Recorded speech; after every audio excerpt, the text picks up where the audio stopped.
دو بہنیں عائشہ اور صبا ایک چھوٹے سے گاؤں میں رہتی تھیں۔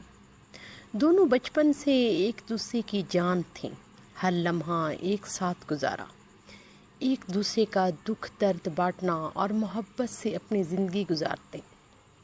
لیکن جیسے جیسے وقت گزرتا گیا دونوں کی راہیں بدلنے لگیں۔ عائشہ بڑی تھی اور ہمیشہ سے ذمہ دارانہ رویہ رکھتی تھی۔ وہ گھر کی دیکھ بھال کرتی، والدین کی مدد کرتی اور اپنی چھوٹی بہن صبا کا خیال رکھتی۔ صبا کا دل مگر آزاد پرندے کی طرح تھا۔ وہ خوب دکھتی تھی اور وہ ایک دن شہر جائے گی، پڑھائی کرے گی، وہ بڑی کامیابی حاصل کرے گی۔ جب صبا نے اپنی تعلیم کے لیے شہر جانے کی ضد کی تو عائشہ نے پہلے پہل مخالفت کی۔ اسے ڈرا تھا صبا گاؤں کی سادگی سے نکل کر شہر کی چوک چوندی میں کہیں کھو نہ جائے۔ ان دونوں بہنوں کے درمیان محبت کے باوجود ایک تلخی آ گئی۔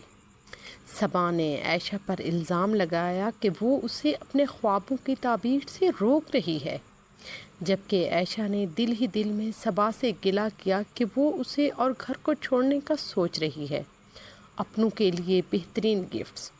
کچھ دنوں کی ناراضگی کے بعد صبا نے گھر چھوڑ کر شہر جانے کا فیصلہ کیا۔ عائشہ دل محسوس کر رہ گئی، مگر اس نے اپنی بہن کی راہ میں رکاوٹ نہ ڈالی۔ صبا نے شہر جا کر محنت کی، پڑھائی مکمل کی اور ایک کامیاب زندگی کی طرف قدم بڑھایا۔ لیکن ایک دن صبا کو اطلاع ملی کہ ان کی ماں سخت بیمار ہے۔ وہ فوراً واپس گاؤں لوٹی۔ عائشہ نے تمام وقت ماں کی خدمت کی تھی، اپنے سارے خواب چھوڑ کر۔ صبا کو یہ دیکھ کر احساس ہوا کہ وہ عائشہ سے ناحق خفا تھی۔ ماں کی اعتماد داری کرتے ہوئے دونوں بہنوں کے دلوں میں موجودہ فاصلے آہستہ آہستہ مٹنے لگے۔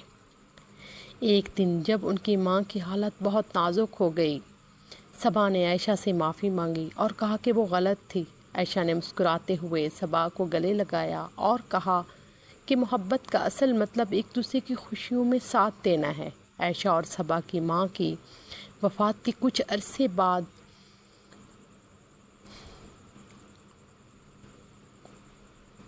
دونوں بہنوں نے ایک دوسرے کا اور اپنے گھر کا زیادہ خیال رکھنا شروع کر دیا۔ عائشہ جو ہمیشہ اپنی ذمہ داریوں میں مگن رہی، اپنی زندگی میں شادی کی کبھی سنجیدگی سے نہیں سوچا تھا۔ وہ اپنے والدین اور صبا کی خوشیوں میں اتنے مصروف رہی کہ اپنی خواہشات کو پیچھے چھوڑ دیا تھا۔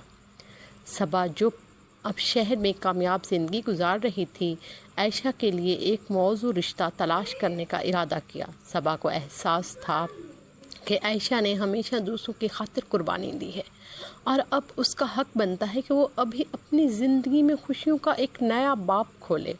کچھ دن بعد صبا کی ملاقات اپنے ایک ساتھی احمد سے ہوئی، جو ایک شریف، سمجھدار اور عائشہ کے لیے موزوں شخص تھا۔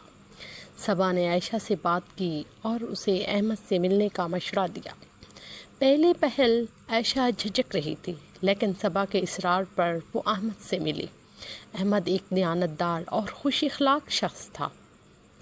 وہ کچھ ملاقاتوں کے بعد عائشہ نے اس رشتے کے لیے رضامندی ظاہر کر دی۔ دوسری طرف صبا کی ملاقات اپنے کام کی جگہ پر ایک سینئر ساتھی حسن سے ہوئی۔ حسن ایک ذہین، محنتی اور خوش مزاج انسان تھا۔ دونوں کی دوستی وقت کے ساتھ مضبوط ہوئی اور حسن نے صبا کے سامنے شادی کا اظہار کیا۔ صبا نے کچھ سوچ کر یہ فیصلہ کیا کہ وہ اپنی زندگی کے اس نئے سفر کا آغاز حسن کے ساتھ کرے گی۔ یوں عائشہ اور صبا کی شادی تقریباً ایک ہی وقت میں طے پائی گئی۔ دونوں بہنوں نے ایک دوسرے کی شادی کی تیاریاں خوشی خوشی سے کیں، اپنے اپنے ہم سفروں کے ساتھ نئی زندگی کا آغاز کیا۔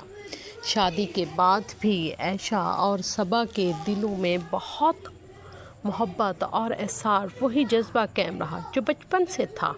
دونوں نے اپنی اپنی زندگیوں میں خوشیاں تلاش کیں، لیکن ایک دوسرے کے ساتھ تعلق کبھی کمزور نہ ہوا۔ یہ کہانی اس بات کا سبق دیتی ہے کہ محبت میں کبھی کبھی قربانی بھی شامل ہوتی ہے اور حقیقی رشتے کبھی ٹوٹتے نہیں، وہ صرف وقتی دوری کا شکار ہو سکتے ہیں۔ ہمارے چینل کو سبسکرائب کیجیے گا اور کمنٹ میں بھی بتائیے گا کہ آپ کو ہماری ویڈیو کیسی لگتی ہے۔ شکریہ۔